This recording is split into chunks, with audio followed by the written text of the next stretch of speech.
The other day I was on Pinterest and I saw this photo of an old Chanel handbag and I thought, wow, this is like the cutest thing I've ever seen. So I'm gonna be attempting to make it today. The only issue is that I've never made a handbag before, so this is gonna be a very learn as you go process. My name is Brandy. I sew and I also have a made-to-order clothing brand and I make vlogs about that as well. So I just wanted to preface this video by saying almost everything goes wrong. Like, I really did learn some things throughout this process. So I hope y'all enjoy the video and stick around until the end to see how it all turns out. So that Chanel bag is very light and pastel colors, but since it's fall, it's October, I want to make a more fall suited bag. So I got a lot of reds, purple, green, black from the thrift store. Like, I got a lot of table mats, baby clothes, sweaters. It really doesn't matter what it is because it's going to be cut up into such small pieces. Step number one, when I don't know how to make something, is to figure out how they made it. So I have this Guess bag that is pretty similar to the Chanel bag in terms of the style and the size as well. So right now I'm just looking at it to see how it was constructed. The first thing I noticed was that the flap panel was sewn onto the bag and that the chain was connected to the flap as well, using those 4 metal loops. The second part of the bag was sort of like a pouch. There was a front panel, there were 2 side panels, a back panel, and a bottom panel. I just feel like I'm on The Price is Right or something. I'm having a lot of fun right now. Anyways, I'm tapping it because the material is stiff, so they use some sort of interfacing to line everything. Okay, now time to make some pattern pieces.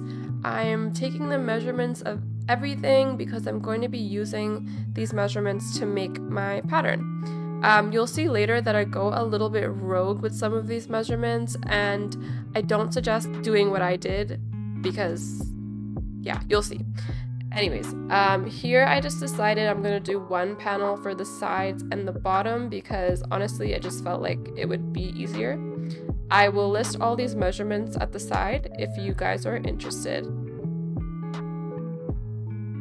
So I made the pattern pieces. I did the front and back panel. It's just a rectangle. The flap, it's just a rectangle. Both of these I have to round out the edges still. And then for the side, bottom, and side panel, originally I just made it a rectangle. But I looked at the picture again and it sort of looks like it gets wider at the bottom. So I added like 1/2 inch here. So it starts out skinnier and then it gets wider.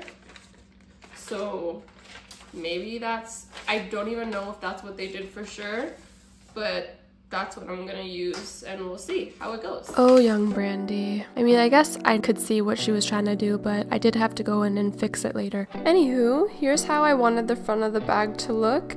I just set up all the colors where I wanted them to go. It did take a while. Then I took my pattern pieces and I redrew them, drew a grid on them with all the colors and where they needed to go. I cut all those pieces out. This is what I'm using as individual pattern pieces for each of the colors for the patchwork. When I cut them out, I did make sure to include seam allowance, and here are all the pieces after they've been cut and sewn together. I've got my front, my back piece, the flap, and the side slash bottom slash side panel. Okay, so here's the next mistake. I knew I needed some sort of interfacing for the bag, and the bag looked really like soft and quilted and blankety, so I felt like I needed a soft and quilty and blankety lining. And when I read the instructions, like after I bought it, it said it would be good to use to like warm up your potato in the microwave. Like that should have been my sign to not use it, but obviously I was stubborn and I used it. But with your interfacing, you're pretty much going to cut out your pattern pieces again, and you can either iron them on or sew them on to your exterior pieces. After that, I took my pattern pieces, I did round out the edges, and now I'm just cutting out all of my pieces. Okay, so mistake number 3, mistake number 4, we lost count. So the lining, I kind of knew that this wasn't a good idea while I was doing it, but it's what I had. I used like a neoprene thick sort of stretch fabric, so don't do that. Right now I'm lining the flap, so I just sewed them right sides together, and I left an opening at the back so I could flip it inside out. I did end up fixing this later, but I would suggest using like a nice cotton, maybe like a satin, not stretchy, not thick fabric for the lining. After I was done with the lining, I moved on to the outer panels.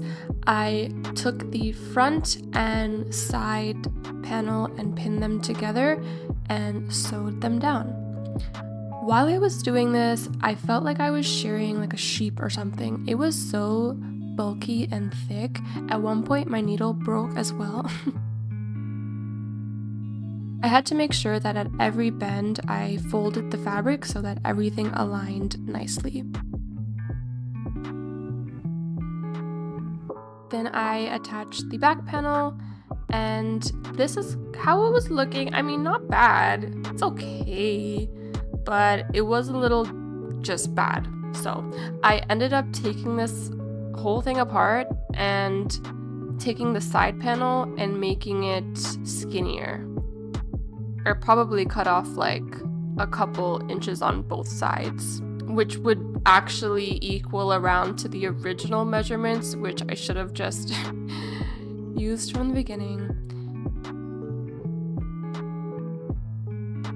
The next step was to attach the lining to the bag. I put the bag inside out and the lining inside out, and I just attached it at the top and then sewed that all together. I made sure to leave a little opening at the bottom of the lining so that I could pull the bag inside out. You know what? She's looking kind of cute. She's looking a little chubby. No structure, but not bad. Not bad. It's been a few days. I pretty much finished the bag and it looks like garbage rat. So what I did is I took everything apart. Well, my mom did because she offered. And I remade it. I bought normal people interfacing that you just iron on, like not the quilted blanket thing I used. And I remade it and I finished it, so let me show y'all. Ta-da! Is it the best? No. Is it the worst? No. I honestly think it's not bad. Like, I really like the colors. I got this chain from the thrift store from another bag and I just ripped it off. This little thing that I weaved into it is like a leather string from Michael's. This right here is a clip-on earring from the thrift store. I'm gonna put it back on. So yeah, I finished it. I sewed the flap on to the bag. I added some grommets to the top. I added some buttons to keep the flap down. I'll show you guys the back really quick, but it's really ugly, so don't look at it too much. But yeah, honestly, I think it's like kind of cute. Like, it's really not bad. For my first try, you know? And I like the idea of it. Like, I definitely want to make more. I think for my first attempt at making a handbag, where I absolutely winged it the whole time, I don't think it's too bad. Thank you guys so much for watching. I hope y'all enjoyed. I really do think I'm gonna make more. Like, I was thinking of making an all jean one. If y'all have any suggestions, let me know. But yeah, please don't forget to like and subscribe if you like this video and if you want to see me make more cool things. Thanks so much for watching. See you in my next video. Take care. Goodbye.